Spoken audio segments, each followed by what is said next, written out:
Assalamualaikum, welcome back to Mama Fauzan channel. Ya teman-teman, hari ini aku mau jawab pertanyaan dari teman-teman ya mengenai speech delay. Jadi pertanyaannya adalah seperti di layar, anak saya usia 17 bulan, untuk bicara belum bisa dan kosakatanya pun tidak ada.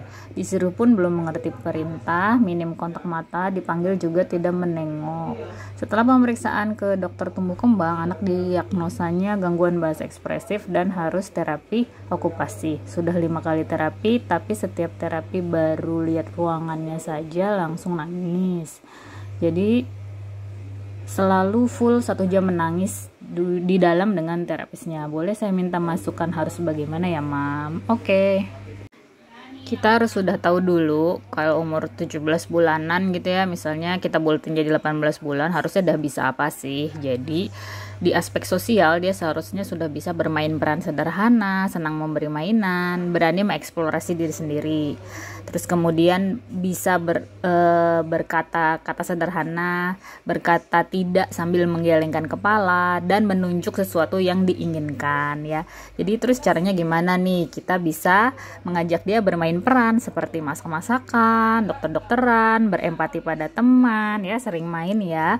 Kemudian gunakan kata-kata yang jelas dan sederhana, misalnya 2 atau 3 kata aja dalam sekali ngomong. Gunakan kata yang mendeskripsikan emosi dan perasaan. Kemudian berkata beberapa kata sederhana ini kita mesti tanya suatu pertanyaan juga yang sederhana gitu ya. Jelaskan nama anggota tubuh, gunakan boneka atau telepon untuk bermain peran, bermain bola agar dapat dilempar, ditendang atau digulingkan, seperti itu. Apalagi sembunyikan sesuatu di bawah bantal, lalu minta anak mencari, kemudian bermain dengan balok, bola, puzzle.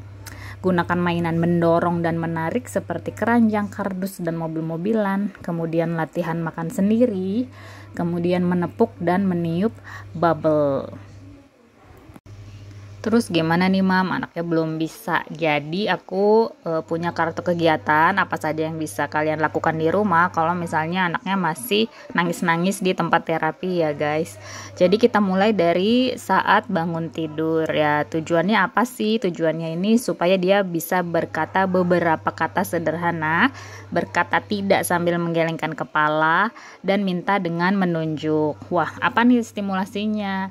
Misalnya seperti ini, pagi boy, panggil anak secara antusias. Mana ya boy, sambil bermain petak umpet kayak cilukba gitu ya. Ini bukan, ini boy, ini mama gitu. Contohkan dengan mengangguk jika iya dan menggelengkan jika tidak. Kemudian bukalah jendela atau keluar rumah dan berjemur agar anak tahu keadaan pagi hari. Tunjuk dan jelaskan benda di sekitar rumah. Ini pohon, ini kucing, itu matahari, ini bebek, ini bunga. Siapa ini? Tunjuk diri sendiri, mama. Siapa ini? Tunjuk anaknya, boy. Dada burung, sambil mencontohkan melambaikan tangan.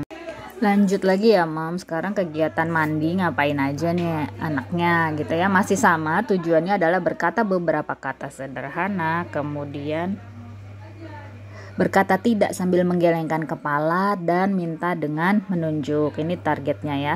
Jadi stimulasinya apa? Sediakan bak mandi kecil atau ember besar, atau ya kalian kalau punya bathtub itu lebih enak ya. Kemudian sediakan bubble dan peniup bubble. Minta anak ya memegang mainan kesukaan yang tahan air, misalnya kayak bebek-bebekan, karet, truk, kereta gitu ya.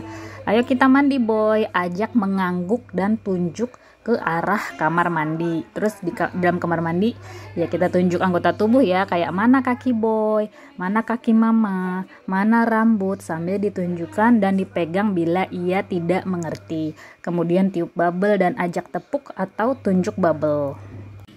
Kita lanjut dengan kegiatan berpakaian ya. Sama, tujuannya berkata beberapa kata sederhana, berkata tidak sambil menggelengkan kepala, sama minta dengan menunjuk ya. Simulasi apa yang kita berikan? Jangan lupa kita harus ngomong kata-kata yang sederhana. Ayo kita pakai baju. Kemudian minta anak untuk menunjuk dan sebutkan pakaian ya, misalnya baju, celana, minyak telon, lotion, bedak. Jadi kalau anaknya belum bisa ngomong ya kita aja yang sebut-sebutin tuh semua barang-barang yang ada di lemari. Emang rempong tapi memang begitu ya mam. Apa dulu ya? Minyak telon. Suruh anak mengikuti. Tidak apa-apa nih kalau misalnya belum bisa dia ya, tetap harus dipuji. Pakai apa lagi? Bedak, harum nih bedaknya gitu ya. Sebutkan aja gitu. Misalnya minyak telon supaya badannya hangat, bedak supaya kita lebih harum misalnya, atau karena gatel.